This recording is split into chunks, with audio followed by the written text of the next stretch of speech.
अस्सलामुअलैकुम।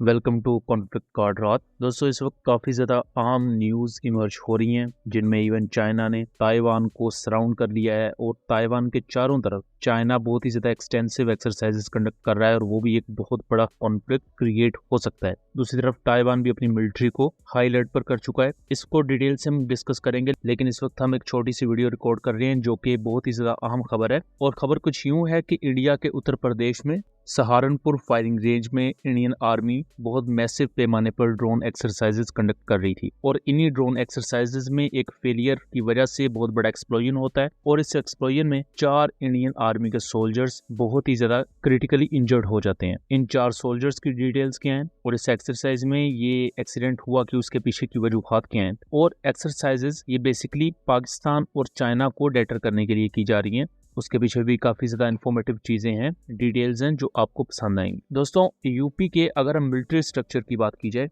तो Uttar Pradesh Indian military की सेंट्रल कमांड में आता है और सेंट्रल कमांड का काम है कि अगर चाइना के साथ कोई इशू क्रिएट होता है या पाकिस्तान के साथ तो वहाँ के लिए लॉजिस्टिक्स प्रोवाइड करना, प्लस अगर एक्स्ट्रा मिलिट्री हार्डवेयर चाहिए, सोल्जर्स चाहिए तो उस पर्टिकुलर एरिया में भिजवाए जा सकते हैं। सेंट्रल कमांड इस लिहाज से बहुत ही ज़्यादा अहम है। यहाँ बरेली में 18 कोर मौजूद है। देन उसके साथ साथ स्टैटिक एरिया फॉर्मेशंस भी इन एरियाज में मौजूद रहती हैं। 50 पैराशूट ब्रिगेड मौजूद है और 1 कोर भी मथुरा के एरिया में मौजूद है जो कि उत्तर प्रदेश का एरिया है। यहाँ 2 एयर बेसेस बहुत ही ज्यादा मशहूर है, हिंदौन एयर बेस, देन इलाहाबाद में भी एक एयर बेस मौजूद है जिसे आजकल प्रयागराज का नाम दे दिया गया है। अब सहारनपुर फायरिंग रेंज में ये ड्रोन एक्सरसाइजेस कंडक्ट की जा रही थी और एक ड्रोन से जो मोटर शेल या आप एक्सप्लोजिव मटेरियल कह सकते हैं वो इमेच्योर वेपन रिलीज के चलते रिलीज हो जाता है और उसके गिरने की वजह से बहुत बड़ा एक्सप्लोजन होता है और 4 इंडियन आर्मी के सोल्जर्स अपनी जान गंवा देते हैं। अब इसकी 2 वजूहात हो सकती हैं। पहला तो इंडियन आर्मी के ड्रोन्स अपनी पुअर क्वालिटी की वजह से इससे पहले भी मल्टीपल एक्सीडेंट्स का शिकार हो चुके हैं और उससे भी ज्यादा अहम चीज ये है कि इसका ट्रिगर मैकेनिज्म अगर खराब था तो वो बगैर किसी चेक के इंडियन आर्मी की सर्विस में मौजूद था और उसे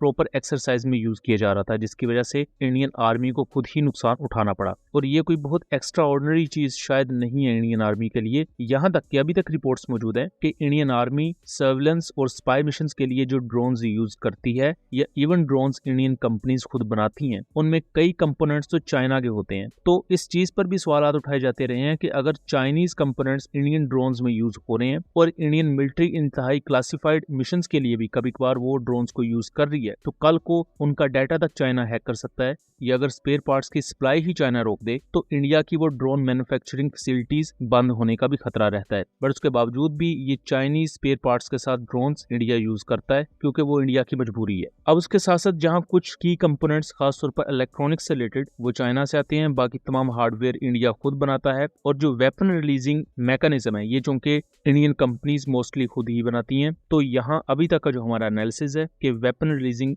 मैकेनिज्म में खराबी आई, जिसकी वजह से जो मोटर शेल था 81 mm का उसमें प्रीमेच्योर रिलीज देखी गई। वो वक्त से पहले ही नीचे गिर गया जैसे ही ड्रोन हवा में एल्टीट्यूड गेन कर रहा था और नीचे जो खड़े सोल्जर्स थे वो इससे बच नहीं पाए। इन 4 सोल्जर्स की जो डिटेल्स हमारे सामने आई हैं, इनमें से पहले सोल्जर का नाम है दीपक कुमार, देन सुरेश सिंह, देन प्रवीण कुमार और पवित्रा कुमार। ये 4 सोल्जर्स हैं जिनको अब हॉस्पिटल में एडमिट कर दिया गया है और चारों की हालत क्रिटिकल बताई जाती है।